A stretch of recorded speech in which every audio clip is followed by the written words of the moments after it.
truth will be preached, but not everybody's going to believe it. You could be in church and not believe in the truth. You know that. You know you can go to church for the rest of your life and not be aligned with the truth of Jesus Christ. If all you're doing is going to church, but you're not aligning yourself with this truth. The struggle that we're facing, friends, is that we are bombarded with lies. It's impossible to escape the lies. They're everywhere. They're in everything. And our job is to be able to sift through the lies, discern the lies. There's propaganda everywhere. Like, there's propaganda on the news. If you trust the news, I don't have any hope for you. Right? If you trust everything you watch on social media, if you trust Twitter and your Instagram account, if you trust that stuff, you are part of the problem. That is the matrix. We are inundated with propaganda, all to pump lies into society. Why? Because behind the scenes, there's an enemy. He's a father of lies. And propaganda looks like this. Let me help you understand this because it's happening to all of us right now. Right? Propaganda has threefold.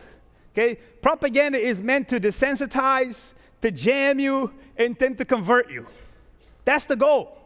And this has been happening for a long, long time. This is not new. It's not like the invention of social media. No, it's been around way before. The enemy's been lying since the Garden of Eden. Right? He's been pumping the air with propaganda. And the problem is, if we're not rooted in truth, you will fall for anything. Anything will do. Right? The best understanding for me is you all are familiar with the frog in the pan analogy. Right?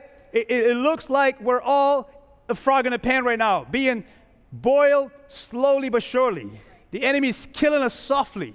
By doing what? By lulling us to sleep. But he does this a long period of time. Right? And he does this by desensitizing what? Truth. He makes you normalize sin. Sin that he died for, that Christ died for, has now become normal. We are okay with sin. We are now sleeping with sin. We're cuddling with sin. We've made friends with what God died for on the cross. But slowly, we've been desensitized to believe that sin is actually normal. Not only that, we've been jammed. I don't know if you understand propaganda, but propaganda comes in many shapes, size, and form. Propaganda comes to jam you, to confuse you. It's every day, if you pay attention to the news, there's a narrative. I don't care what channel you go to, they're telling you the same things. They told us a few months ago, Biden is fine. Nothing to see here. And then we saw Biden wasn't fine. And then what did they do? They jam you with a different story now. No. We got a better plan. We got a better plan. And we all like, yeah, we got a better plan. It's called jamming.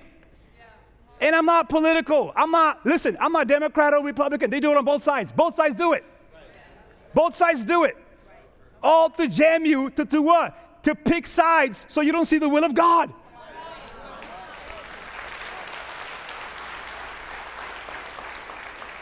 And then what they want is you to convert. To become one of them. At least to embrace it. To become allies. I told you, when it comes to our children, is where, I don't know what hill you die on. I die on the hill where the kids are being affected. Right? We now are being told, oh, you kids, if you don't do what they want you to do, they're going to commit suicide, and they're going to be hurting, and they're going to have a terrible life. What are they doing? They want to convert you with faith compassion. It's not real compassion to tell your kids to change their gender when God gave them a gender.